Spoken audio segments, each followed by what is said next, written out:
this event, integrating the climate, peace, and security nexus across the policy cycle. The big emphasis being the policy cycle, but I will get that. I will get to that in a minute. Next slide. Just very quickly, some housekeeping or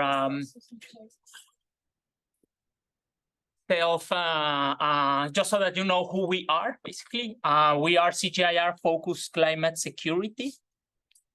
CGIAR is a network of research centers, 15 research centers across the world that focus in everything agriculture, including adaptation, climate adaptation in and food production systems. And within this very, very broad work that runs along many, many components, which I won't get into detail now, we have this specific team focusing on, well, what we call climate security, right? Or which in broad terms is sort of trying to develop strategies for conflict-sensitive climate adaptation, right? Ways in which climate adaptation can both avoid exacerbating the drivers of conflict, whatever these are in a specific context, and of course also addressing some of these drivers by mitigating the incentives for conflict and creating incentives for collaboration, right? In the context, of course, of adaptation to climate change. Next slide, please. Just some introduction to us specifically, right? We are Frans, my colleague here, myself, Leonardo Medina, and my colleague Tina Jaskolski. We will be presenting specific experiences or specific efforts within the broader context of our work that mostly revolves around different or just very, very initial work that we've been conducting on understanding how can the climate, peace, and security linkages or conflict sensitivity be integrated across a policy cycle. Next slide, please. And I really, again, I want to emphasize here the policy cycle term because this session or its main goal, the main goal of this session is sort of focusing on complementing what we believe are two big trends in the conflict-sensitive climate adaptation field. One of them is that we're all looking for ways in which we can do better programming for conflict sensitive, right? We're all focusing at the programming level or at the project level, right? Which usually we all know has a 3, 4, 5 year scope, very little security in terms of sustainability of efforts after the project is done, and very much relies on multilateral funding for its impacts to actually be manifest. And of course, this focus on programming is very, very important, but we know also that a short-term focus on programs has its challenges in terms of, well, how do we actually make conflict sensitive become a reality on a daily basis for climate adaptation. And the other very big trend is sort of like the opposite, in which I saw a whole bunch of advising organizations or practitioner organizations are looking at high-level policies, right, for climate adaptation, and as to how do we make them conflict sensitive. I'm talking here national adaptation plans, right, NDCs, climate national action plans for climate action, whatever they're called in each country, right? But we're talking here like the high-level policies and how do we sort of integrate the conflict lens into them. But as we also know, these policies do not always end up being actually felt on the ground by communities, right? Or rather, they are actually materialized through a specific set of programs and policy instruments, right, that work across multiple levels of governance. And so our main focus here is how do we discuss conflict sensitivity or conflict sensitive climate adaptation in the context of broader governance or multi-level governance systems, right? That do not only focus on the program, that do not only focus on the national adaptation plan, but that actually account for, well, the whole set of institutional structures, right, including specific policy instruments and institutional structures for engagement and coordination and planning that actually end up being experienced as investments and tangible actions on the ground by community members. And so, as you may expect, we will have more questions than actual answers for that in this session. But we wanted just to start with 3 sort of interlinked but parallel efforts, right, within our team that are somehow running or trying to run along this direction, right, in which we have our focus is on the governance system, hoping that then this will trigger a discussion on what does it mean for, and you can see here the underlying question in the slide there, what does it mean to advise the readiness of governments to integrate climate peace and security in wider policy and governance systems, right? What do we need to do and what sort of approaches and tools and methods need to be developed, right? So yeah, next slide, please. So, yeah, sure. Okay, so good afternoon, everyone. I think the last 3 conferences I've presented, I've always had the after lunch slot, so I hope everyone's kind of still awake and caffeinated. So yeah, as Leo said, we're going to be presenting a couple of different approaches that we have used in our team that kind of account for the entire policy cycle. And this is one that we have deployed in a couple of different country contexts. Yeah, the main objective is basically assessing the discursive landscape policy and strategy documents around the intersection of climate peace and security. So I know this slide is really horrible, but don't worry, we're not going to dissect it necessarily. Before I go into the details of the kind of methodological approach that we've created, give a use case example and also give an indication of some of the key results and outcomes that we have and could potentially achieve. I just want to briefly start with a quick problem or like challenge statement, essentially, just to illustrate why we're actually even looking at policy discourse, right? Like justify why we're looking at that top line. The PCA, which stands for Policy Coherence Awareness, Policy Coherence Awareness Analysis, is grounded in the premise that conceptual, strategic, and operational coherence should be sought between a variety of different sectoral actors and also scales of governance to accurately account for the complex and context-specific interactions of climate peace and security, which is very long. But basically underpinning that need is the fact that policy and decision makers have always, but are now increasingly faced with a really interdependent world in which systemic interconnections across different dimensions and scales makes the emergence of cascading risk really high, essentially, particularly within and across complex socio-ecological systems.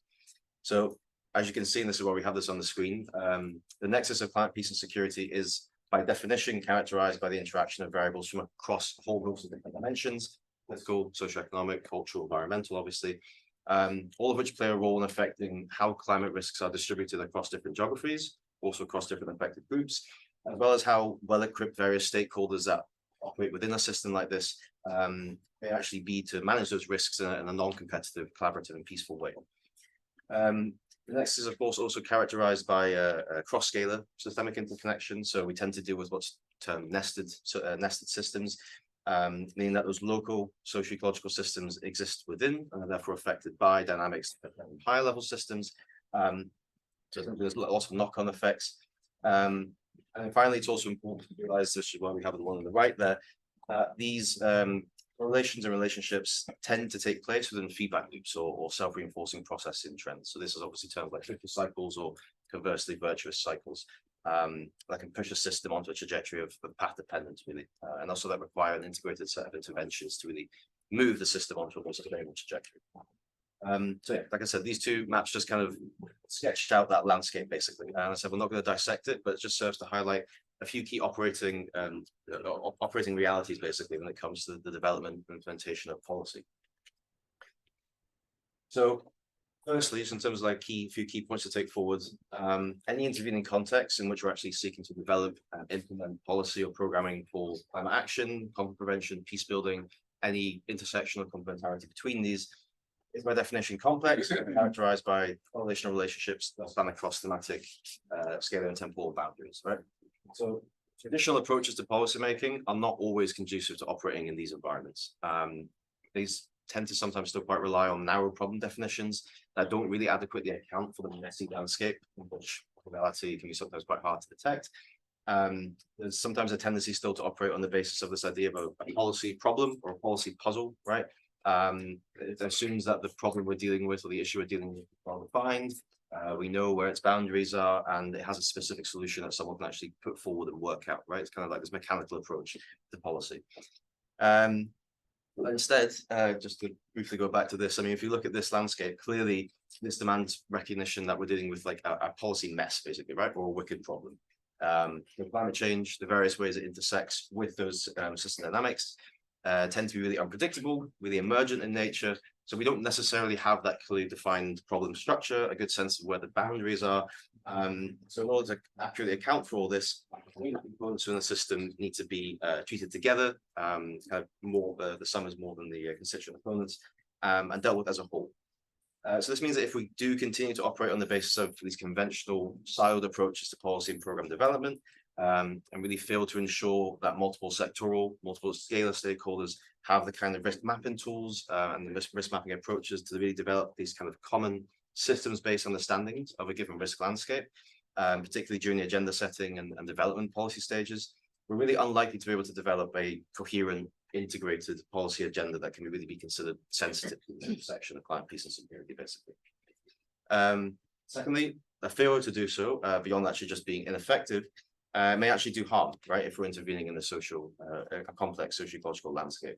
So I don't know, if a technical policymaking unit in the Ministry of Agriculture is only concerned with expanding food production capacity, right, without necessarily considering systemic trade-offs, so for example, water availability, smallholder farmer livelihoods, it can influence aggregate system dynamics. We risk amplifying system dynamics that we don't necessarily want to see, and then fuel this cyclical relationship between security and stability.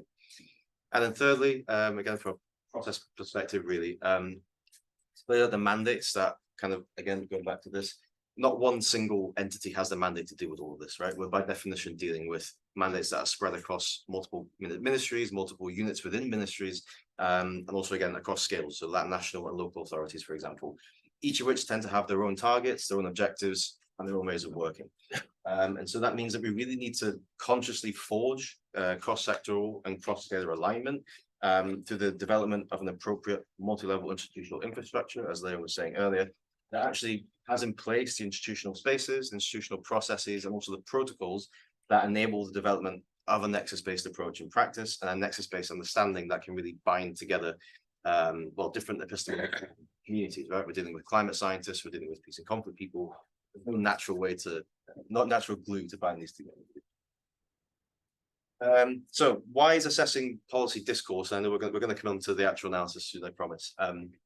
Why is this actually relevant in some way to addressing that challenge, basically, right? And that need statement. How can analyzing policy text be considered a kind of diagnostic tool in the context of what we just discussed? So before I go on to just presenting the method we use, I just want to say that we don't necessarily do a discourse analysis, even though we are assessing discourse. Discourse analysis is usually like a more in-depth qualitative exercise around discursive framings and that kind of social linguistic context. But we instead deploy a textual analysis, which I'll briefly explain in a minute. But in essence, what we're trying to do with this method I'm about to present is that we're producing empirical evidence on the frequency of specific textual features in policy texts, which we can then extrapolate to derive some lessons learned with regards to how the policy discourse of a given country is basically approaching climate peace and security. So examining policy discourse is really a crucial diagnostic exercise, we would argue, because these discursive terrains kind of provide the language and the concepts that allow for particular ways of knowing and sense making, essentially. So it basically justifies what is possible, what is not possible, who's responsible for that, right? So it defines kind of boundaries of governmentality and it really sets mandates. So in this way, policies and then the discursive processes that kind of are represented within them can be seen as mechanisms of territorialization, which basically means that they serve to kind of combine more abstract problems into tangible risks, tangible challenges, and then corresponding solutions that are grounded in really specific political realities. In the context, and this is the last part of the hypothesis, in the context of climate peace and security, we would argue that these processes remain basically contested, right? I mean, I think everyone in this room is convinced of the validity of the nexus, but not everyone is necessarily, right? So there's to some extent some debate there. And so the discourse in policy around it is also no different. So policy discourses or narratives, they also represent a space within which this kind of struggle of narrative is taking place. Like, and again, result in the inclusion of certain actors, the exclusion of certain actors, the inclusion of certain approaches, or not. So our broad hypothesis when approaching this particular analysis is that policy discourses around climate peace and security remain with uncertain territorial boundaries. So the core concepts of the field have not really reached a stage of coherent transfer from academic circles into practice policy circles, essentially. And so we kind of see this space of competing institutional and social political law. So how do we actually do this? Very briefly, just elucidating on the methods we use. So as I briefly mentioned before, the PCA approach essentially analyzes policy text using an automated content analysis. This content analysis framework looks like this. I know it's really small, but just to kind of give you the sense of the structure. This is one we did use. It's kind of like a simplified version we used for a specific bilateral.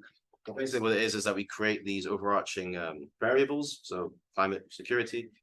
They represent a particular theme of interest in policy text. We then also have a number of proxies that underpin those variables, which represent specific manifestations of these themes. So on the climate, we, for example, have fast onset, slow onset events in the case of this particular framework. We then create a keyword taxonomy that captures specific terms and words that are associated with each proxy. So for fast onset events, this could include things like cyclones or tropical storms. And then using different operators, we can kind of bind together multiple of these search strings on the basis of different keyword proximity measures. So if we want to capture instances where a word related to climate is mentioned in the same 4 to 5 word proximity as one to security, we kind of interpret that as kind of saying these things are in some way being discussed in the same way, or at least in relation to one another. The framework is then deployed to analyze medium, large-scale policy data sets, which in our case would be kind of at least 50 policy documents, ranging from kind of overarching policy frameworks like national development plans, specific sectoral plans and strategies, and then also maybe specific thematic strategies. So for example, the WPS agenda or gender-based violence, these kind of things. The sectoral context that we usually include in our analysis are climate change, obviously, environment, disaster management, development, agriculture and food, peace and security, and gender and social development. So these are kind of the sectors that we would argue are kind of critical to manage climate security risks in a coherent way. It's obviously not accurate 100% of the time, so we do have some error validation, some results validation method that we use, but I can pass you some more literature if that's of interest. So moving on to the actual case study, and then to basically how we can actually potentially use this, which is, as I said, we have more questions than answers, but yeah, so what this looks like in practice and the kind of recommendations we can use. So I selected the Philippines as just one case study because it's the most recent one that we did. I can kind of report. So just briefly, the Philippines is obviously a country that is really highly exposed to environmental extremes, particularly extreme weather events such as cyclones, tropical storms. It also has a number of climate vulnerable economic sectors, such as agriculture, that account for quite a high percentage of GDP, also employ around a third of the working age population. And then finally, also, the Philippines has recently emerged from quite a prolonged period of instability, mainly emanating from the island of Mindanao in the south, where the Moro Islamic Liberation Front was engaging kind of a long-running insurgency. And they've recently, maybe 8 years ago or something, signed a peace agreement. So yeah, basically, we can really see the climate peace and security converging in the Philippines, and promoting sustainable development there really needs to be coupled with climate action and post-conflict recovery efforts.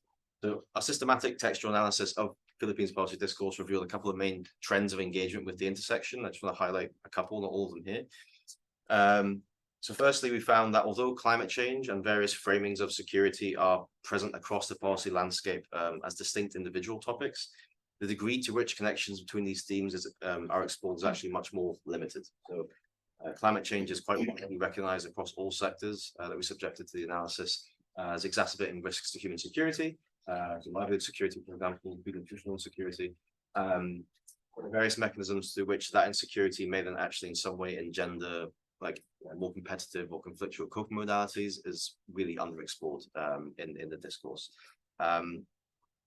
Secondly, when the nexus is present, so in the individual examples that are present, we're able to detect that the emergence of these risks is primarily discursively framed in the context of sudden onset natural disasters, and less so in the context of longer-term climate change impacts. So the Philippine discourse also emphasizes particular manifestations of conflict over others. So notably underemphasized is potential for climate change to exacerbate natural resources, also gender-specific forms of violence that climate change may give rise to, Whereas connections between the natural environment, climate change, and criminal activities, specifically logging, are really at the forefront of the way that the Philippines is currently talking about this nexus.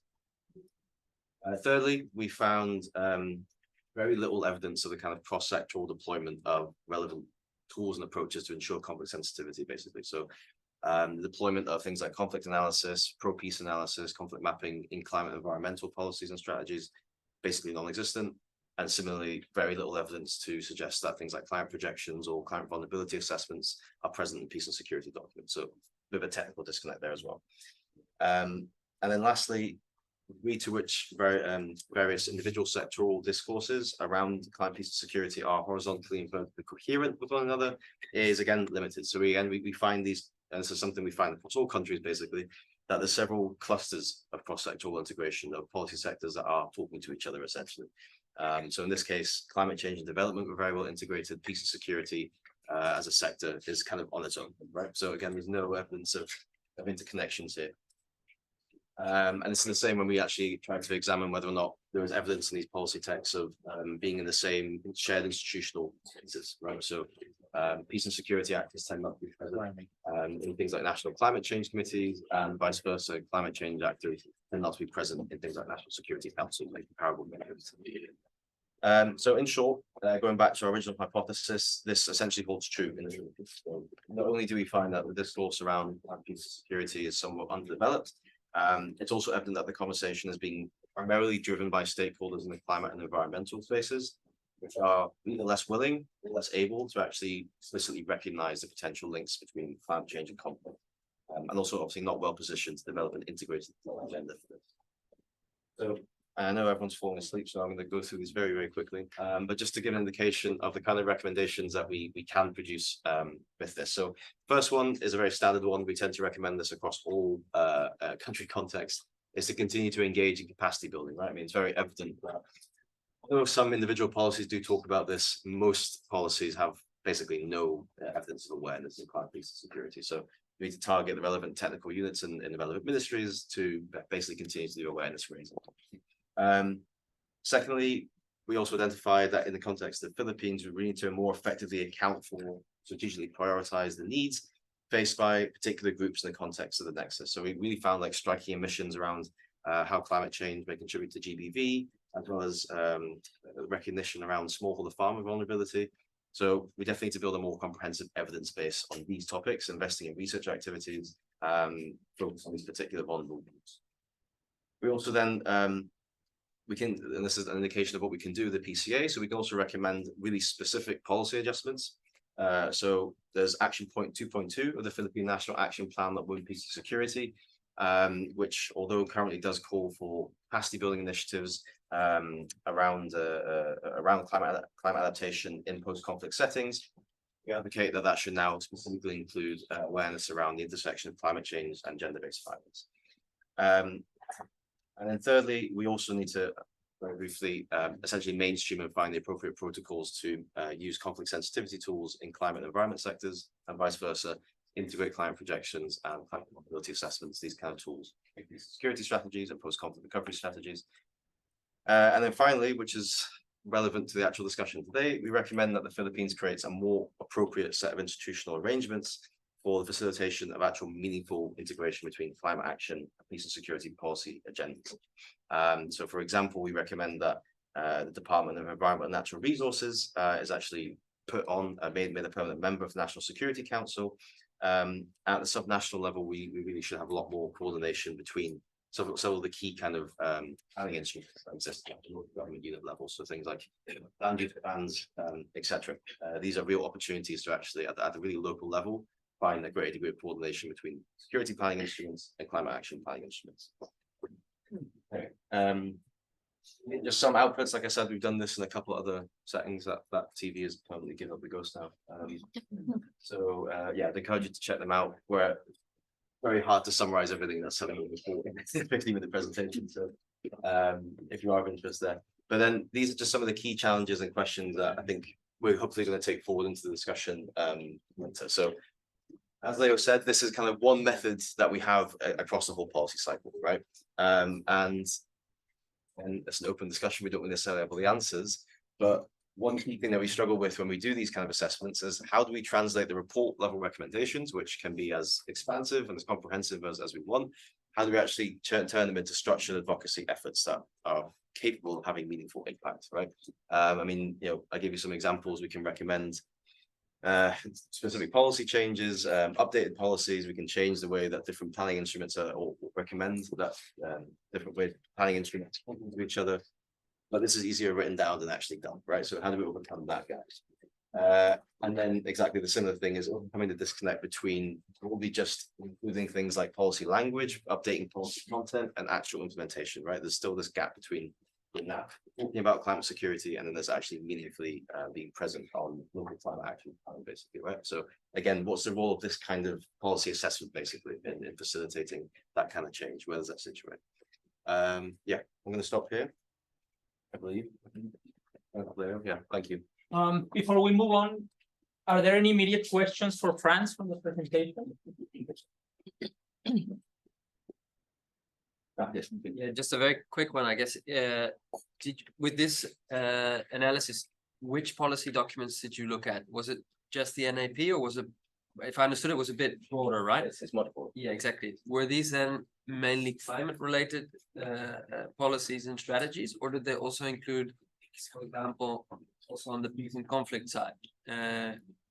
What type of policies were included? Yeah, so as I briefly said, so we have a whole host of policies. But I mean, it's a desk-based review, so we are relying upon what is available publicly and online. But we do these kind of overarching policy frameworks, so national development plans, Economic Vision 2030 documents, where this is, and then also sectoral strategies, so climate, environment, disaster risk management, agriculture, gender, these kind of things, and also then with these thematic specific topics. So sometimes you see like a country has a strategy on the women, peace and security, for example, right? Those are also included. So yeah, basically it's 6 or 7 sectors that we assess comprehensively using the same. Thanks a lot for this. I'm curious whether you've had any analysis done in fragile and conflict affected contexts.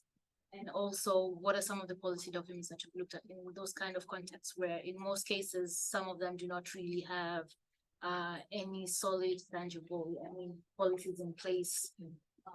So what has been your approach in that kind of context? Yeah, absolutely. I mean, as I said, it's a desk-based review, right? So we are reliant upon these things being trusted online, which is sometimes a challenge. I spent hours going through serial websites and the terrible online libraries. But yeah, I mean, the thing is like, how do I put this? Like the data set can be as expansive or non-expansive as it can. So often we find that in fragile contexts, yes, there is less maybe volume of policies, but there are still a number of kind of key policy instruments or policies that are present. Sometimes like NAPs or NDCs at the very least, right? But yeah, I mean, the data set is entirely contingent upon whether it's present there or not. Yeah.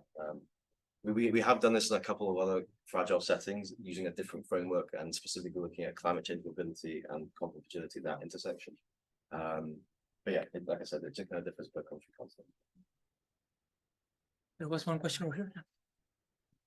You emphasize that this is desk-based review. Will there be also interviews or data that can corroborate the results? Because I have an alternative explanation of lack of awareness that maybe it's on purpose, that they don't want to make such connections because they say it's not my mandate. Yeah. Or they want to avoid conflict. If I may, because there is another presentation that actually another approach that tries to exactly close at this gap, right? So it's our third presentation, Exactly. So, but definitely that is like one of the core questions, right? That we wanted to raise. That's one more question. One more question, yeah. Yeah, I'm just wondering, who did you involved in the research? Policymakers. What geographical locations had you kind of like covered your research? Just wondering because I come from the Philippines and I know, yeah, I can somewhat relate to what you're saying, and I mean it's a very sudden onset kind of policy making, whatever we have out there. So I'm just wondering whether you did it in the Medina or in Luzon, or because it matters. It also could trigger the analysis that you have. It could vary as well. Probably would have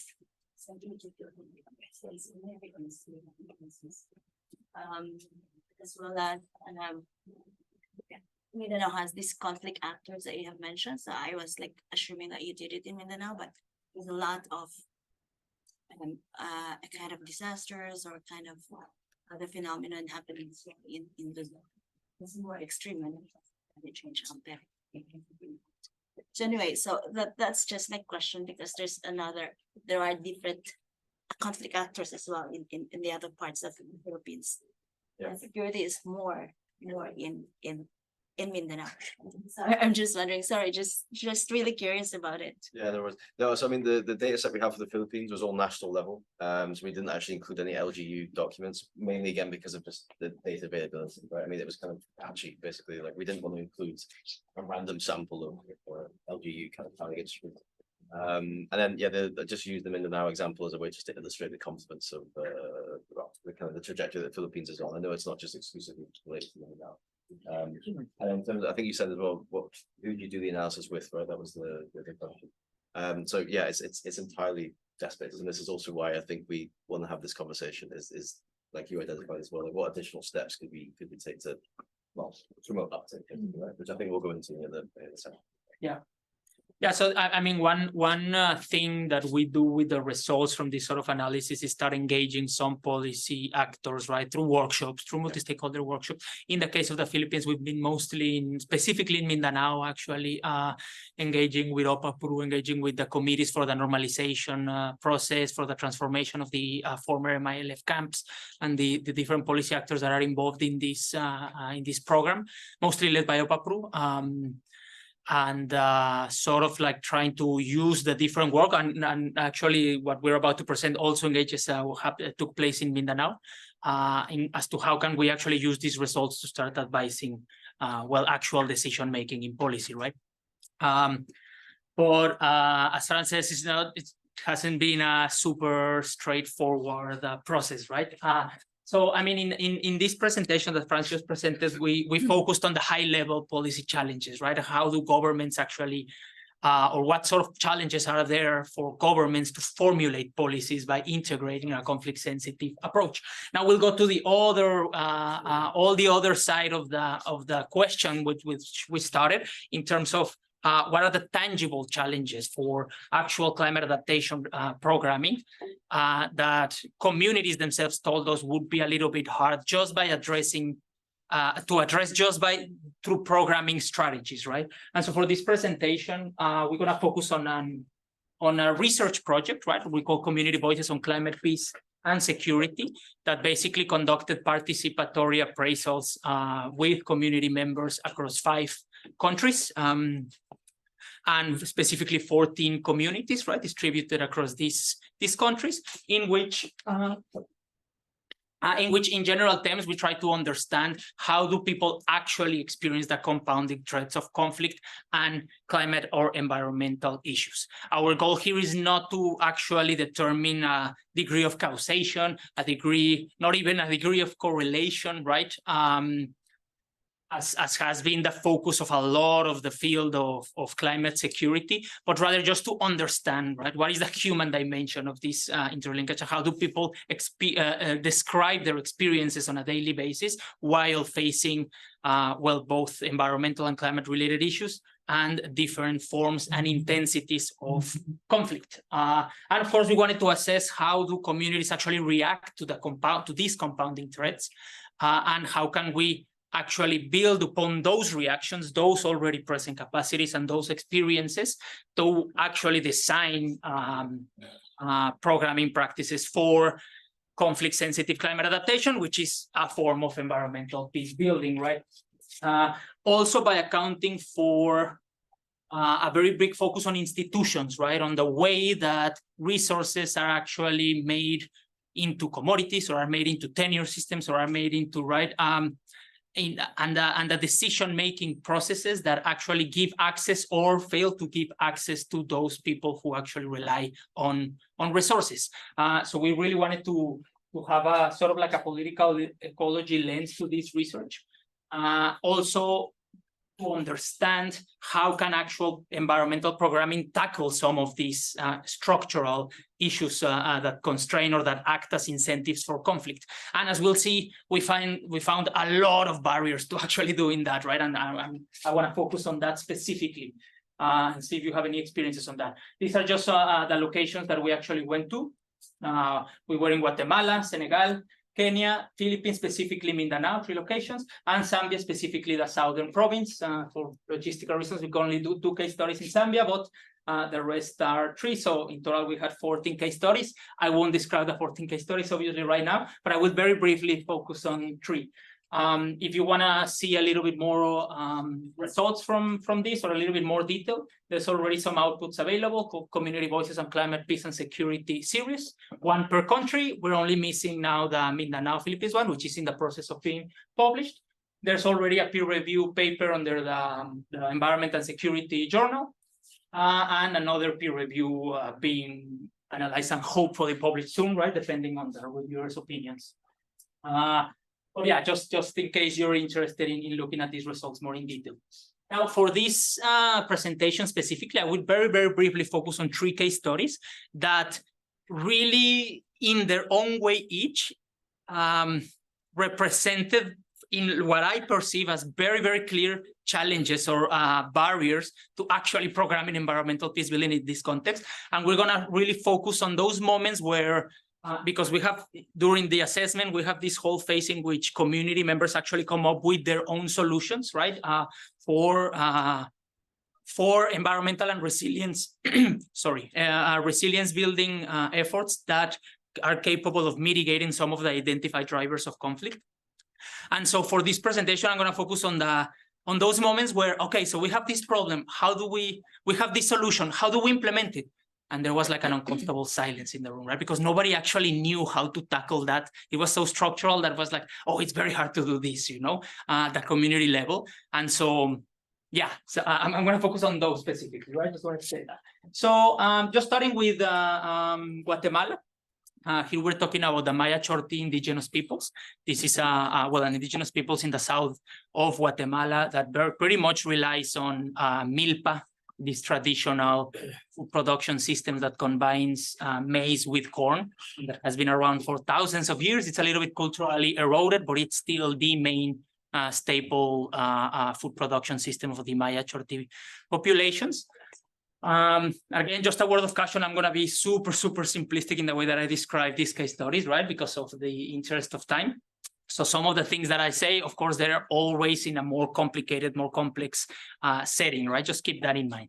But anyway, so the Maya Chorti peoples are currently facing more frequent or more intense forms of tropical storms and a lot of precipitation variability that has really undermined the agricultural productivity because they live in very mountainous regions. All of it, it's either going down or up in these locations. This makes them very susceptible to soil erosion, which has really reduced agricultural yields throughout the last decades, not only, of course, because of climate change, but because of all sorts of food production strategies that have been disseminated during the last decades. And this has had a whole set of implications, right? The community pretty much relies on leasing land on a seasonal basis. And the way that this happens is that there are some landowners and there are some land leasers, right? Very few people who own the land, usually who are the families that receive remittances from the United States who have been capable of accumulating a little bit of land. And they lease this land on a seasonal basis, meaning for 3 or 4 months, just for one harvesting cycle, in a fully informal manner, right? What does this mean? Farmers do not know if they'll be in the same plot in just 3 or 4 months, right? Because the cousin of the landowner may have returned from the United States and now they're leasing it to him, or for whatever reason, right, he couldn't get access to the same plot. So there's very little land tenure security, right, in the way that land is leased. And this creates all sorts of, well, conflicts over access to this land, right? And well, farmers have very little negotiating power, right, over all these arrangements. The community also strongly relies on a community forest that is right next to and that they share with a neighboring community. An decreasing agricultural yields has increased their reliance on the forest. And it just so happens that they have a territorial conflict with the neighboring community for the last something like 20 years, which has somehow created a lot of challenges in the sense that these people actually need to access the forest, but they cannot because there is a somewhat violent community there that if they see them, then they will engage actually in actual violence. Another thing that this community is facing is the presence of organized crime and drug dealing organizations, which is sort of like, I mean, not a good thing, but in their perspective, also sort of like a creator of opportunities, right, for a harvesting of illegal crops, in which they engage almost on a yearly basis, and on their reducing agricultural yields and reduced agricultural opportunities in the agricultural sectors. The reliance on illegal crops has increased, thereby increasing the influence of very powerful and very violent and very dangerous local actors who are actually charged with or that represent organized crime and that have a very strong influence over local governments and all sorts of decisions, right? And the main issue here is that nobody can actually talk about it even, right? Because it is actually dangerous to speak about these actors, right? And lastly, the community very much relies on temporary migration for coffee harvesting and the harvesting of other high-value cash crops. And these forms of mobility, they're not immediate in the immediate vicinity, but rather they sometimes cross borders. They go for several months to actually do this activity. And these forms of mobility are very much associated with risks of assaults and theft and even kidnappings during the mobility process because of the presence of organized crime, right, which usually goes hand in hand with drug dealing. Our second case study is that of the Muslim Maranaos in Mindanao, Philippines. Here I will be purposefully very vague, also because this is a location that has still some very high risks of conflict and which is actually engaged in a lot of risks of violence from other places, right? So for the sake of anonymity, right, I will be quite vague. But basically, I mean, as many as you will know now, there has been an ongoing insurgency in Muslim, led by Muslim Maranao and different armed groups since the 60s, right? Very recently, a peace agreement was signed, and it has basically the Bangsamoro authority. Sorry, the Bangsamoro autonomous region of Muslim Mindanao was created as a way of providing more autonomy and agency over the management of territories in general, and with everything that implies to Muslim populations. However, in certain locations, specifically in those where alternative other forms of armed groups and extremist organizations have emerged after the peace agreement, there are still very high risks of recruitment by extreme organizations that are classified as terrorist organizations by many states out there. These are populations that are actually facing, again, reduced agricultural productivity and are perceived as having been experienced marginalization and land exclusion for many decades, for many centuries, actually, since colonial times, right? And so the reduction in agricultural yields, together with a sense of exclusion from overall society, has really created many incentives for people to actually consider alternative forms of income, alternative sources of belonging, even, right, of social belonging in extremist organizations. And so this is one form of conflict that this community is facing. Another one is that there is a lot of inter-community conflicts called RIDO, right? Inter-clan feuds, what they refer, which are very much processes of conflict that are rooted in systems, in traditional systems of the Sultanate, of like how our territory is managed, right?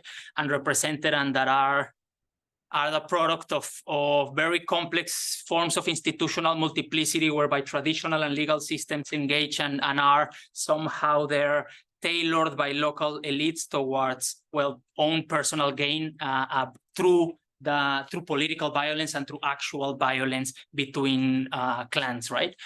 And this has created a situation whereby local populations who are engaged in RIDO, especially with clans that are with members of clans that are part of formal government structures, are very much subjected to political repression and to political violence, because their local elites are also the ones that represent government, so they can channel benefits, they can channel support, they can in ways that will benefit again their own strategic goals, which include again repressing certain social groups, right? And so there's a lot of political repression going on with this. And lastly, very low levels of representation in overall territorial management systems at the basin-wide level as well, have created this sense of, well, very low political agency by local populations, which again increase grievances both against states, against extractive industries, against all forms of authority, right? And so here, really, political legitimacy is a matter of concern.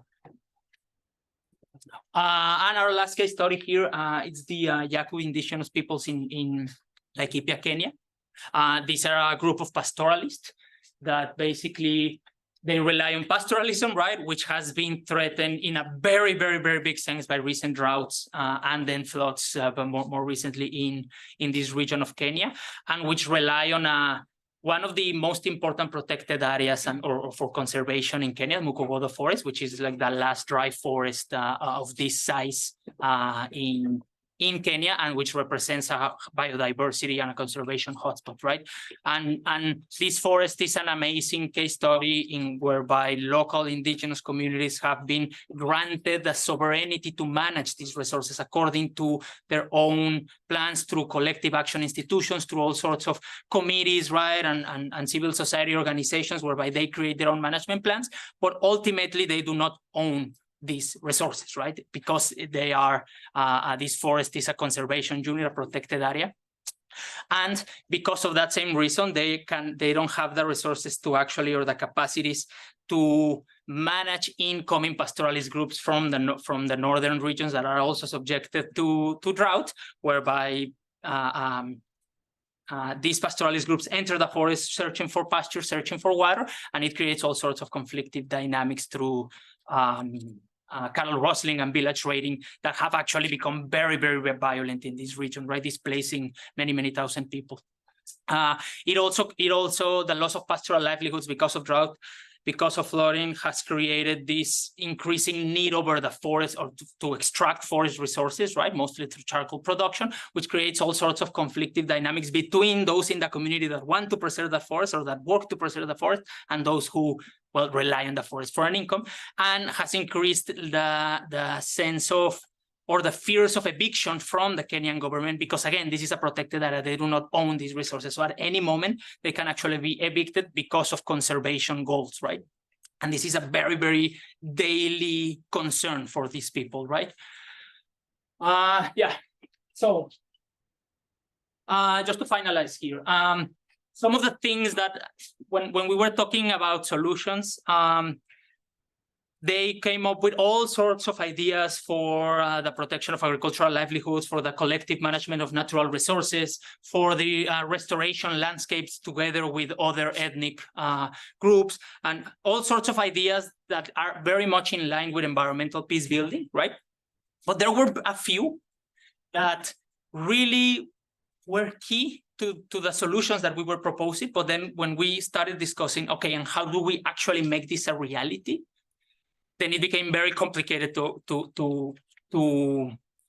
visualize, you know, how to, in a tangible sense, in a logistical sense, how to implement this, right? Because projects do not really have the mandate, right, or the scope to actually challenge some of these structures, right? And so I'm going to just focus here on some key ones that we identified, right? For example, in Mindanao, they really wanted to undermine the to use natural resources to undermine the undue influence of their local elites, right, over how resources for opportunities and resilience building are distributed, and for disaster risk reduction as well, right? So they really wanted to undermine, let's say in this case, the role of corruption But then how do we make this happen, right? Because local elites actually use this institutional multiplicity. They change their hats, the hats that they represent, whether traditional systems, whether formal government systems, right, in ways that are actually beneficial for their own interest as peace spoilers, right? Because they still gain through undue electoral influence, right? And so there was just no way of this to say like, oh yeah, we can just go against our local officials because they're the ones actually repressing us, right? And so we just couldn't find a solution to that. Integrate environmental action in broader peace frameworks. This is a very common recommendation by the environmental peace building field. And for example, in Mindanao, it can work perfect because there is already a very well-developed institutional framework for peace building after the peace agreement. But what happens in Guatemala, where you're dealing with organized crime and where you cannot even talk about it, right, with people, because it is actually dangerous for them to talk about it. They don't even recognize they recognize the problem. They're not just willing to address it in a public statement, not even at the municipal government level, right, because they are as well threatened by this violence.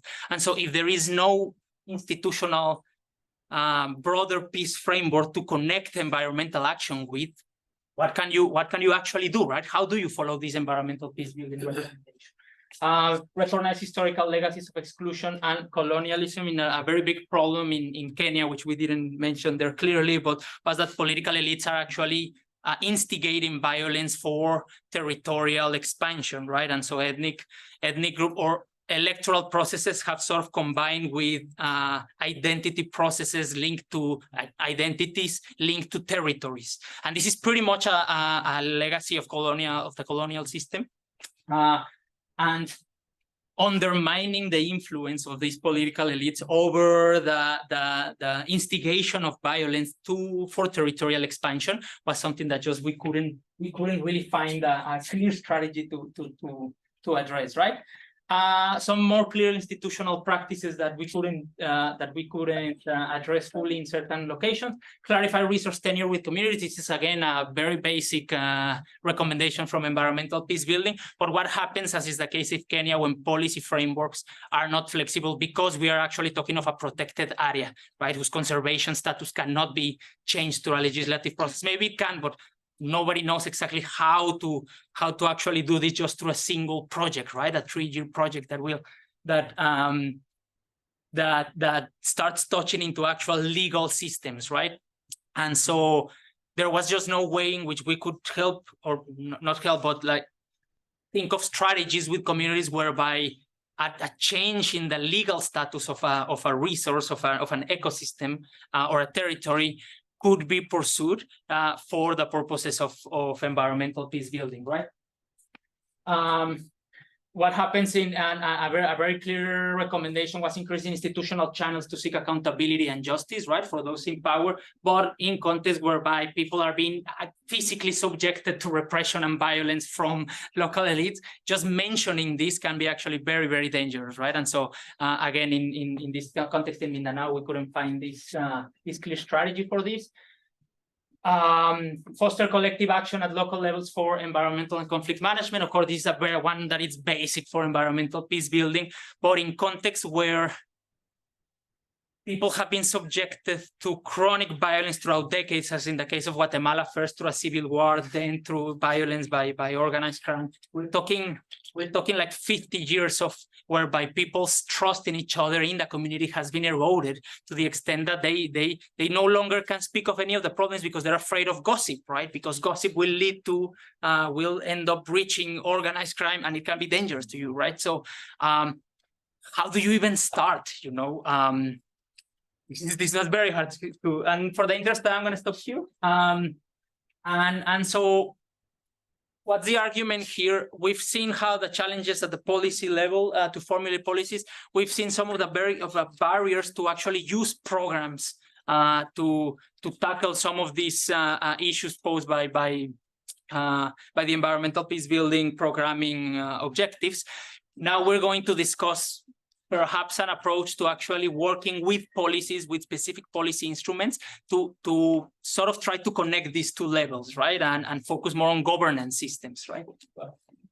Yeah, so thank you. So a little bit from on, are there any questions, direct questions in response to Leo's presentation? Yes, please go ahead. It's such an interesting thing.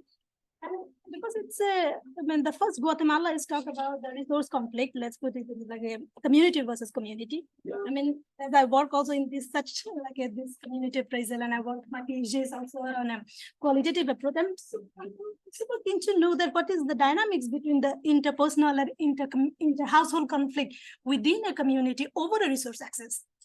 Yeah. So, I mean, in this case, it was between communities, right? The conflict was about the territorial border between the two communities, whereby if you move it one way or the community has more or less access to the forest, right? Or more or less forest that it's for them, basically, right? But it was about where does one community end and the other begin, and it had been going on for something like 20-something years, right? So it wasn't really like it was just about the value of the forest as a provider of livelihood opportunities, right? But because people were being incapable of accessing the required land that they needed to actually feed their families, right? Then they were relying more on the forest. Because of these issues of informal land management and what we were discussing for Guatemala. And so under a context whereby they rely more on the forest, they start going more into the forest where they meet the other community with which they have an actual armed conflict going on, right? And so in this case, it was mostly the other community that they were very afraid of this other community because it had, again, connections with drug dealing issues and with, right? And so all of the forms of conflict in there were somehow related. But basically, that other community was free to start pushing the boundary more and more into their territory, right? And so expanding their access to the forest, right? So this was their main logic, yeah. Yeah, of course. But from my sense, what I'm trying to understand is, okay, now, for this community who are let's put it the victim community, let's put it this way, yeah. And they already have a very less access to the forest.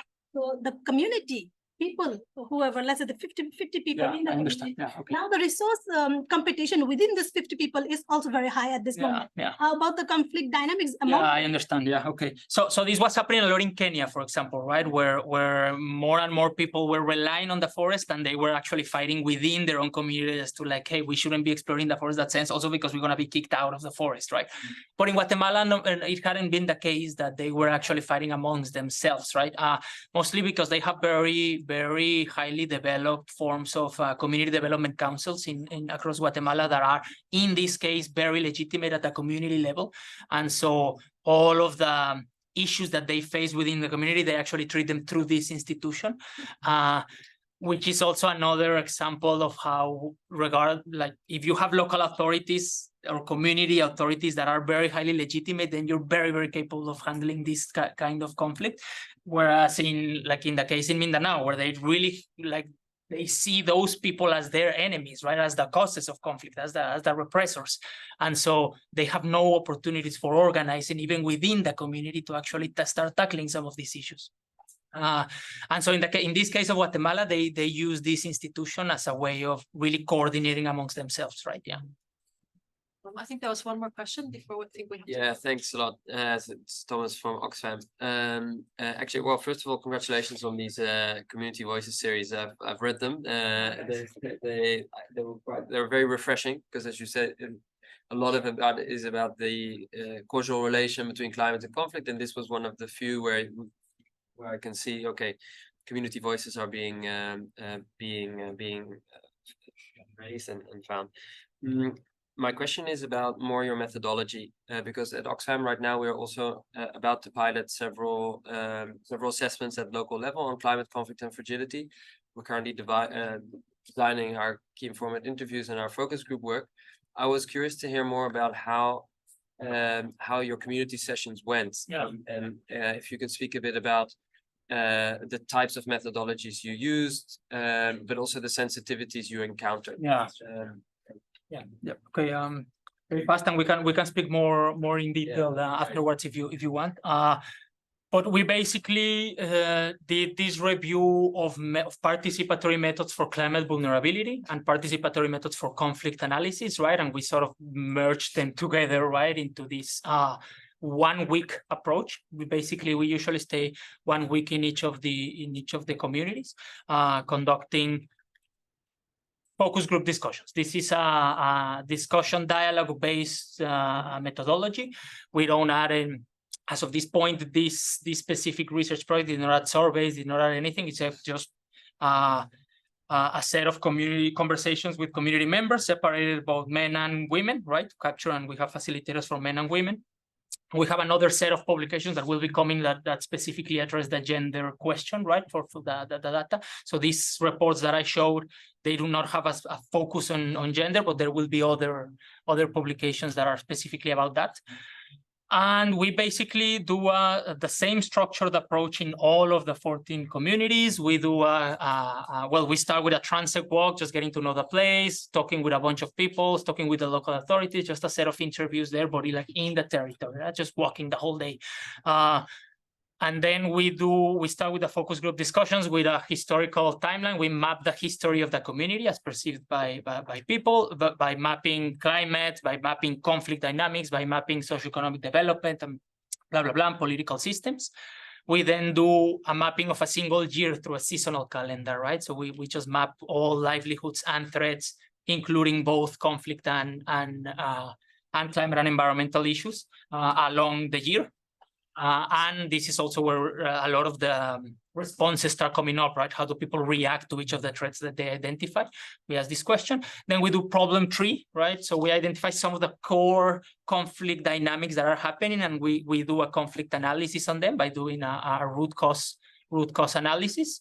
And once we've identified the root causes, then we select those root causes as the focus of the last activity, which is basically coming up with the solutions. And so we come up with we create working groups within the community of smaller groups, and all of them spend the whole day like, okay, we have this specific root cause of conflict. How do we address it? By managing environmental resources, by protecting agricultural livelihoods, by creating committees for dialogue, by all sorts of solutions. And each of these case studies have their own specific solutions that you can review in the reports. But yeah, that's basically how it looks like in the high level. Yeah. Thanks.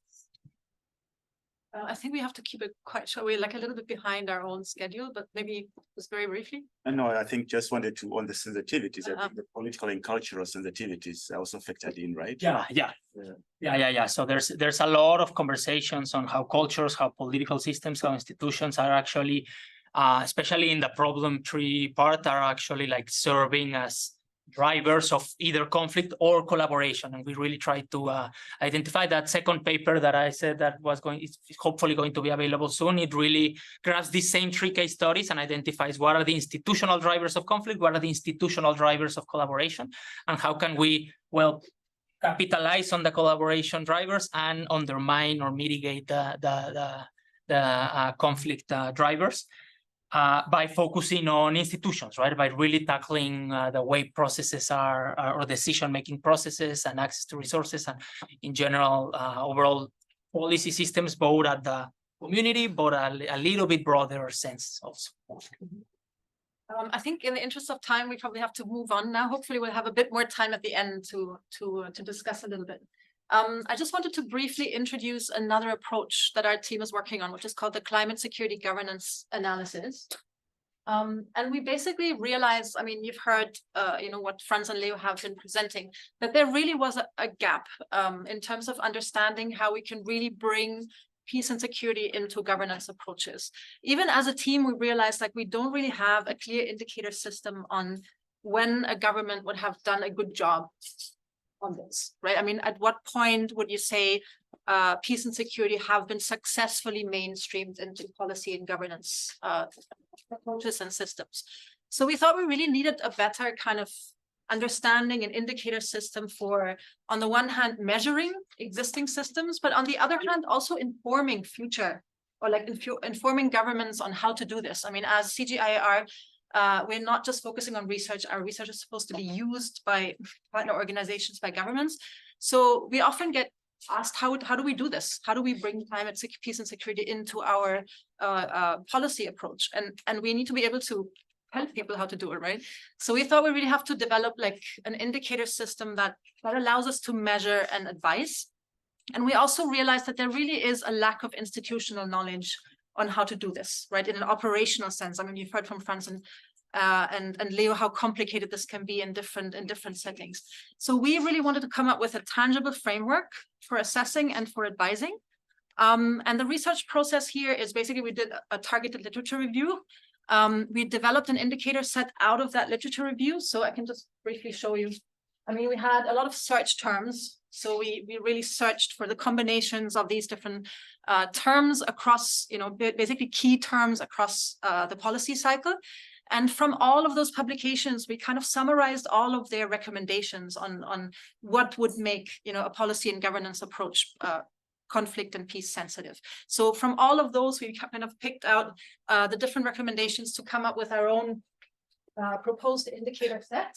And then we did some sort of peer review process for that indicator set. So we ran a few sessions, one even with the Environmental Peacebuilding Association, on getting some feedback from people on what they think about these indicators. Are they comprehensive? Is something missing?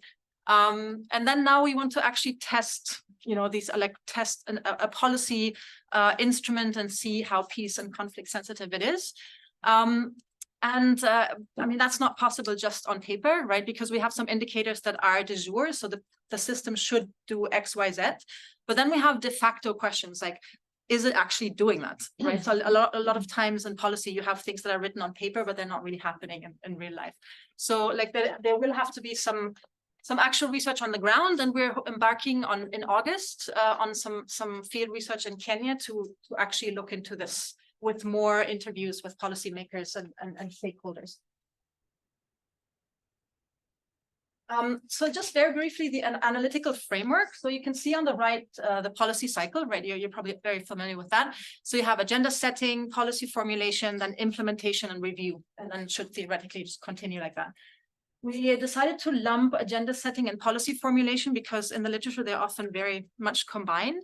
And then we have implementation and review as the stages of the policy cycle, right? And then as our analytical dimensions, we kind of found that a lot of the recommendations kind of revolve around polycentrism, adaptive governance, and political ecology.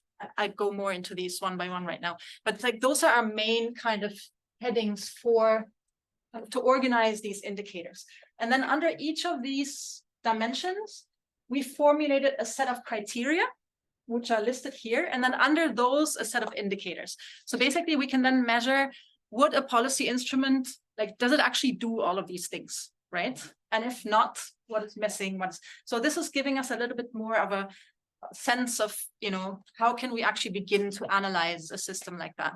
So for the polycentrism dimension, I mean, the idea is here that you'd have, I mean, you saw the diagram Frans showed us and how complex these problems are, right? So do we have multiple centers of decision-making rather than just one center, right? And do these, like, how do these interact with each other? And does that generate coordination or fragmentation, right? So ideally, of course, like Frans was saying, you can't just do this in one location in the government. It has to be integrated. So under that, we thought, and please, like, it would be great to get your input and opinion on these criteria. Maybe we have ideas for others, or we can add something here. But we thought that public narratives about the policy instrument should actually integrate conflict and peace considerations. So when policymakers talk about this instrument, whatever it would be, peace and security and conflict are kind of featuring in the narrative, right? We also thought there needs to be horizontal and vertical integration within the policy and governance system. We also thought there should be some geographical integration so that we're not just looking at administrative boundaries, because conflicts don't stop there, right? So that the policy instrument really looks across administrative boundaries at the subnational level. We also thought that when there is overlapping functions between different centers within that governance system, so you basically have redundancy, right? That would hold, like, basically result in co-benefits rather than negative redundancy. So they would reinforce each other in a positive way. Then we also thought the implementation of that system should really enhance collective action institutions in addressing, conflict and risk. And that also the monitoring and evaluation framework should be in some way based on conflict and peace outcomes as well, right? Those should be integrated into the monitoring and evaluation framework. So these are the dimensions that we've basically identified from this big literature review for polycentrism, and we can, if you're interested, we can show you all the indicators that fall under these different criteria. Then the second dimension that we have is adaptive governance. So that you saw, there's so much contingency, right? So much change. So governments have to really adapt to change quickly. And socio-ecological systems can adapt to changing conditions, right? And adaptive governance is kind of based on that thinking, right? That you have a government that is flexible, that can experiment with policy design, that that can adapt, that can anticipate surprise and use that as a positive tool, basically. So as criteria, we thought we need to make sure that there needs to be an assessment of this complexity, right? That this instrument has to respond to. So maybe we need some sort of ex-ante kind of assessment of what are these complexities that Leo has just been, showing on how do they work together so that my policy instruments can actually respond to that. Risk tolerance and flexibility in financing. We know that financing often shies away from difficult, conflict-affected settings. So here we would need an approach that actually that embraces that and continues even in the onset of a conflict. The implementation of the instrument should then also make sure that whatever was the result of this ex-ante assessment, that we address those issues, right, in terms of a peace-building approach.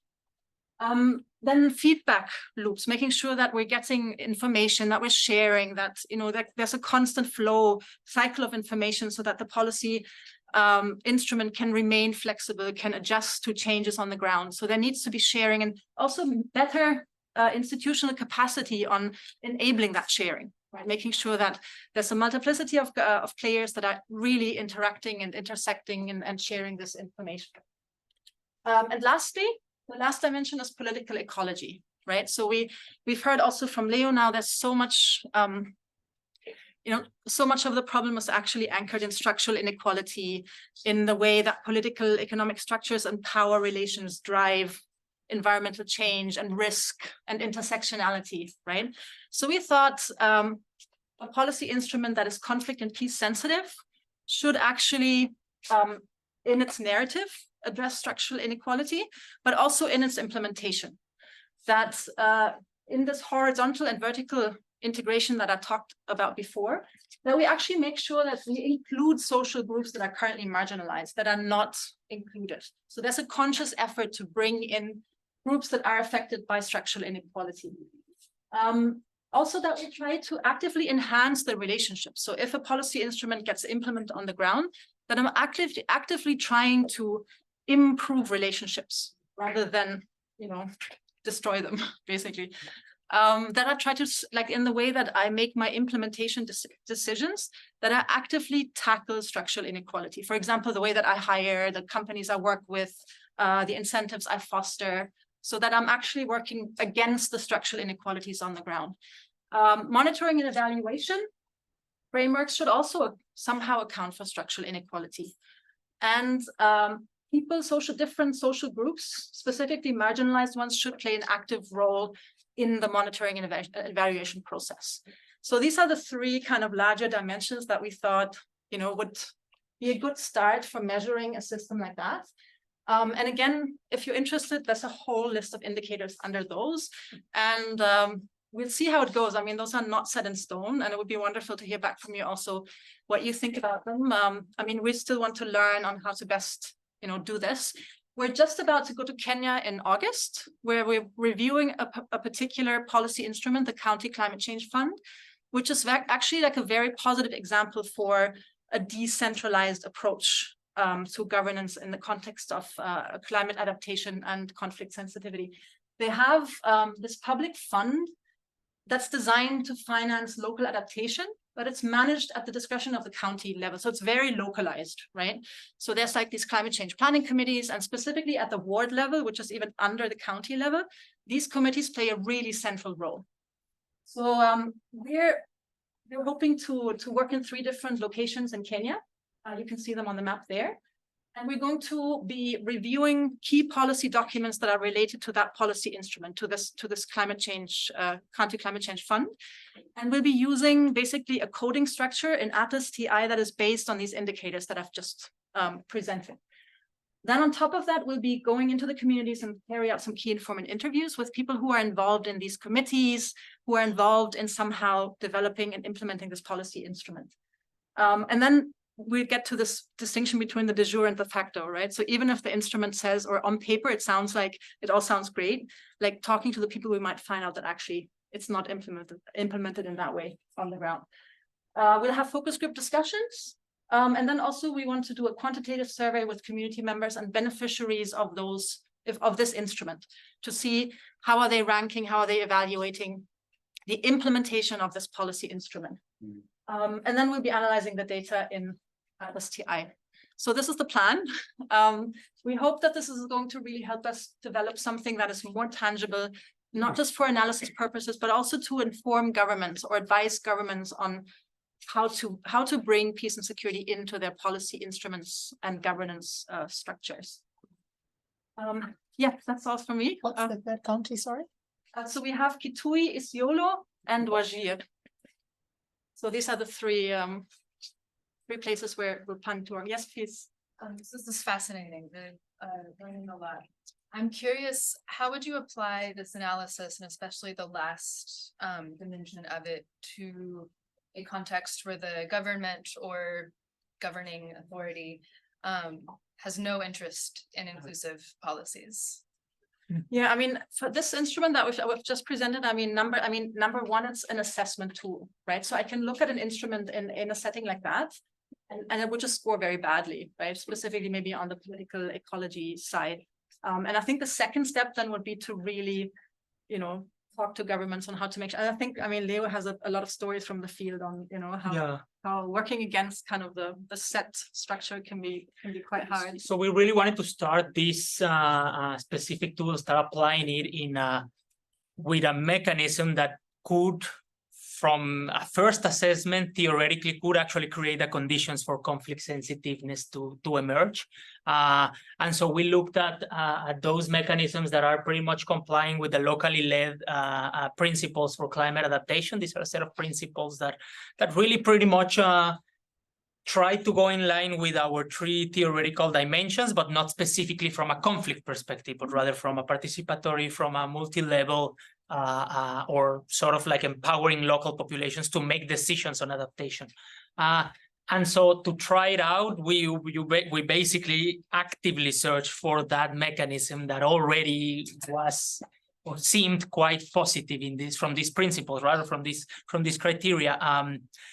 To do it in a place where government wouldn't even want us asking that question, or not even be welcome to do it, I'm guessing it would be impossible, to be honest. Like I don't know.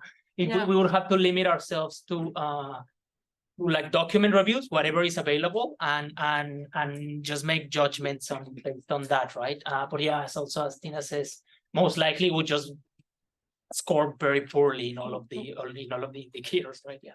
So I'm going to add one very quick thing. I think the only prerequisite for conducting this analysis is that there actually is an institutional infrastructure in place that is multi-level. I mean, otherwise there's nothing to assess. There's no unit of analysis to assess, which again is very much tied to this idea of whether or not there is sufficient local governance mechanisms in place. But that's the key thing that, I don't know, it's not a barrier, but the caveat to expanding this is different.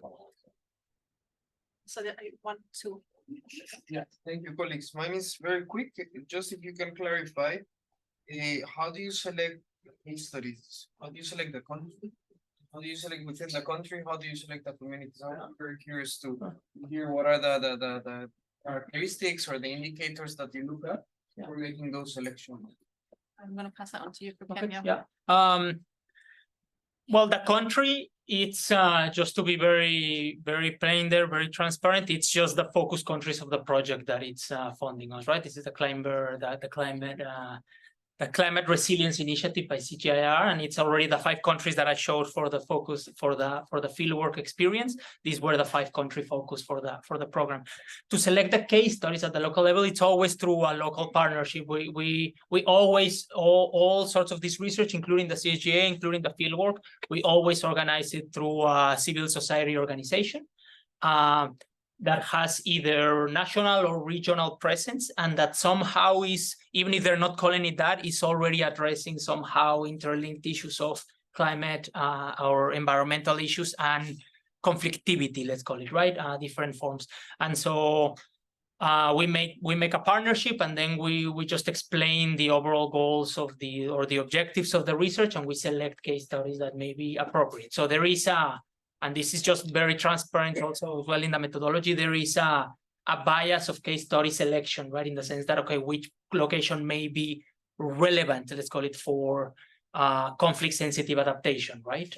But yeah, always through dialogue and with a local organization. Yeah. Mm-hmm. But for Kenya, it was also informed by where which counties were most. Well, in the case of this last method, we needed to assess the policy mechanism, but it has only been tested in 5 counties, and it's currently being scaled to the rest of the 47 counties of Kenya. And so we needed to stick to those 5 counties where you already have an operational mechanism. Otherwise, there would be nothing to assess. And so our idea is that, based on this analysis, we will actually advise the conflict-sensitive scaling of the mechanism to other counties in Kenya, right? That was also a plus of this mechanism when we selected it, right? It's in the process of being implemented, right? Yeah. Yes, sorry. Yeah. Don't know how to formulate my question exactly. I'm curious how you decided to choose governments as the target group of this assessment framework. It looks really trying to swim against the current. Because of the local context, probably governments will not be super enthusiastic to see that they are miserably failing. And you also tell them what the assessment results are. They are not assessing themselves. So how will you tackle that, the uptake, that the results have a meaning for the governments, they can make a change, and it also helps communities somehow, but they're not involved here as far as I can see. Yeah. How will you tackle that? I mean, Frans and I are working in the MENA region. Actually, you have a lot of kind of top-down, very non-democratic governance structures. But I think governments are also realizing that they're failing at responding to climate change and adaptation. So I think kind of showing those diagrams like the one that Frans showed and really showing that this is these are compounding risks, right? You cannot address them like with one ministry looking at climate change. So I think governments are starting to understand that, these indicators are too complex. Like we have to actually, integrate our approach across different ministries. How to do it is often another question. And I think, and this is really what we're trying to get at, right? Where do you start? How can you do this? What are the boxes you can check off? What are the approaches you can take to really start responding to this in an integrated kind of approach? But yeah, I mean, we can see that there is demand from the government side also on, how, we see that there is an issue. How do we approach this? So, for example, in the case of Kenya specifically, it's like, yeah, we did some research as to which exactly mechanism we wanted to focus on, but we contacted that government, non-government entity that it's sort of like a consortium with government and non-governmental organization that sort of manages these mechanisms, and we did it through them. Like we proposed it to them. We made an MOU with them. We were like, so we really secured their buy-in before even starting to look at the, especially if you're looking at policy mechanism. I mean, you cannot do it without their help, right?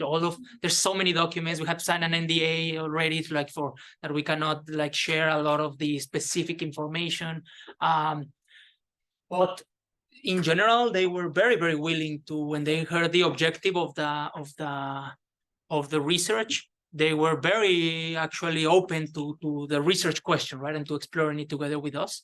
We are doing the analysis, although the idea is that we discuss all of the results as they start being available with them so that we sort of make sense of them together. But they're very much there for the analysis. Luckily, maybe we were lucky this time, and with other governments it won't be as lucky. But yeah, in this case it worked. Would you consider giving them the option to self-assess themselves?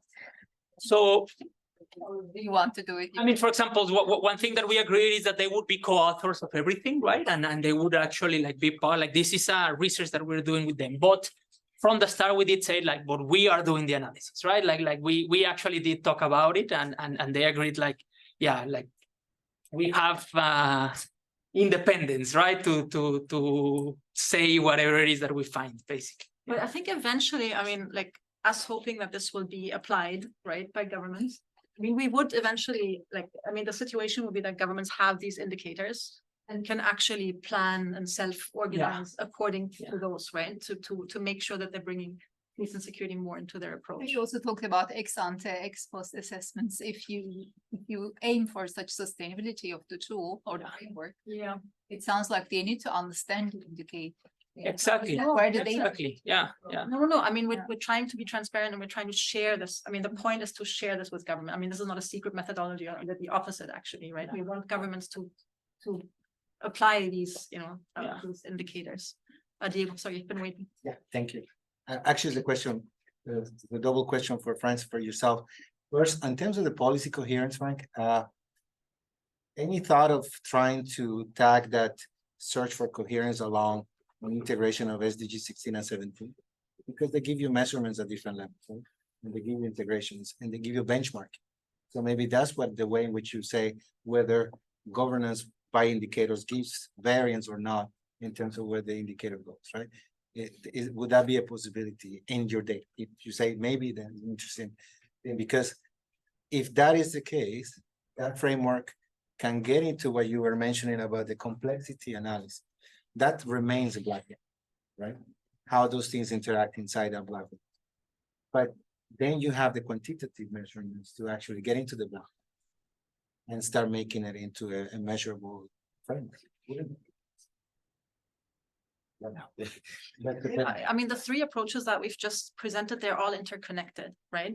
We're actually, I skipped that, but we have like a, like integrated kind of framework where we're trying to bring them all together, right? We're looking at these different problems from different angles, but they could be a packaged solution. And so basically what you need is a way to transform it into vectorial or quantifiables that you can measure and use them as a metric. Would be great. In part, the CSGA tries to do that from a very qualitative perspective, and then hopefully we can turn it into some form of quantitative measure that grades each of the criteria through a color system, for example, right? And we come up with a matrix. The idea is like a matrix of conflict sensitiveness from this specific policy instrument, right? So yeah, we're sort of considering those processes, but here this thing, like what we call readiness and preparatory support framework, it's just very, very preliminary. We're just starting to look at how do we combine all of these things into advising a whole government, right? Yes. Yeah, impressive piece of work. I would say that I wanted to look at the timeline that you have ideally would set to be able to carry on the work until such time that you even do the evaluation. So one thing that I wanted to also know is that the formulation of the policies is a process, and it has, of course, to lead to the Congress level and so on. And so I would say, after you have all done all of this, I mean, would you be there, you guys, until one period of time? For me, it's like a really big and really amazing. If you wanted to measure the impact and the indicators as well of how you've been able to reach the achievements that you are targeting. Yes. To what timeline would you be there? Do you piggyback as well with existing programming, or you do it in silo, an independent program? I'm really curious about that. I can try it down. I think, I mean, like, we are aware this is a long-term thing, right? I mean, this is also quite a new framework. So I think we're really excited to use this for analysis. I mean, we have the upcoming one in Kenya. Then the initiative that this is part of will probably end. So if people are interested in this and would like to test this out somewhere or to work with us on a project somewhere to assess a policy instrument, then we'd be very open to this. But I think we also, I mean, our team is sticking around, right? Yeah, exactly. We're also working in several, we have regional hubs across the world. And these hubs are constantly working with the governments, right? So like we don't stop there and never go back. I mean, these governments are actually our partners in a lot of cases. So and it really depends on which specific country, like you may ask, like our state of, let's say, partnership with government. But Kenya, Guatemala, Zambia, we are very, very much, like together with key government stakeholders working on all of these issues and using them to we have advised many, like already some policy from a content and we have advised the process to update the policy, just those that happen to be in the process of being updated, because this is one of the challenges, as you mentioned, that you have to wait until a policy is actually being looked at by government, or you actually can like raise your hand and say, like, I can help you. And in other, like, for example, in the Philippines, we're starting already, like we have a bunch of contacts there. We're engaging government, but not in the same level as, for example, Kenya. So it really depends on the country, but it goes beyond the program itself or the project. So we have actual physical presence in these countries with a team that continuously engages government partners. Yeah. Glad to hear about Yeah. I think we have to close because of time. Leo, do you want to close to the honor? No, well, thank you very much. We would have liked to engage in even more discussion, but Thanks for your time. And if anyone has interest or any suggestions, please just contact us.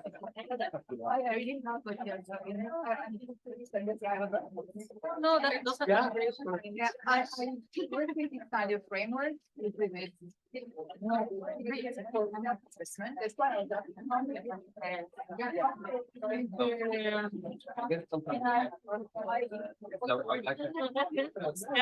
got the assessment. Like tomorrow, whenever we're gonna have lunch tomorrow. I